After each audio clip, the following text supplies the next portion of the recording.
Може?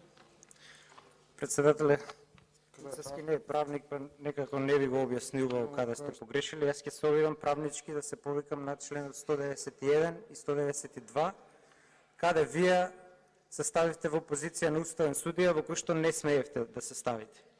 Имено кога имате достава на иницијатива за референдум на државно ниво, вие како председател сте овластен формално правно, само формално правно да ја испитате дали е таа уредна или не. Понатаму немате никакви други ингеренции, бидејќи според член 191 став 1, веднаш вели председателот ја доставува до две комисии, тоа е законодавно-правната и до председателот на матично работно тело, во случајот тоа е Комисија за политички систем. Овие комисии, две, вас требаше да ви дадат мислење, значи тоа е вториот чекор. Тоа е мислење во кое тие велат да уредна е или не е уредна. Еве и да предпоставиме дека ви дале негативно мислење. Третиот чекор, тек тогаш, вие како неуредна иницијатива од име на член 191 став 2 вели, ако председателот утврди по мислењето на овие дека иницијативата е неуредна, прашањето во врска со иницијативата го става на дневен ред на првата наредна седница на собранието. А знаете зашто е ова вака?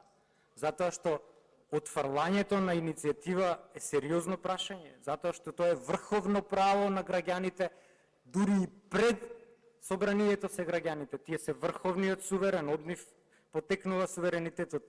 Тие одлучуваат. И затоа отфрлањето како чин, деловникот го третира не како спикерско, туку како пленумско овластување.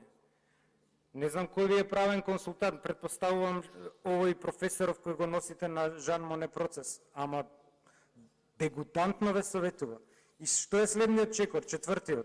Собранието вели, значи собранието, не вие, со заклучок утврдува дали иницијативата е уредна или не.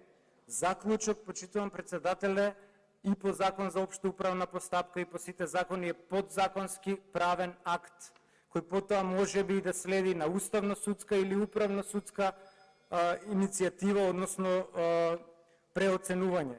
Тоа значи вие сте пратиле само обично известување кој не е правен акт, тоа не можете нигде да го спорите понатаму. И последното е вели, дури тогаш председателот го известува овластениот предлагач, во случајот председателот на ВМРО ДПМН Мицкоски, за заклучокот во рок од 3 дена. Сето ова вие го имате прекршено и се доведуваме во ситуација да основното уставно право на граѓаните преку силеџиско толкување на уставот да не им го давате. Меѓутоа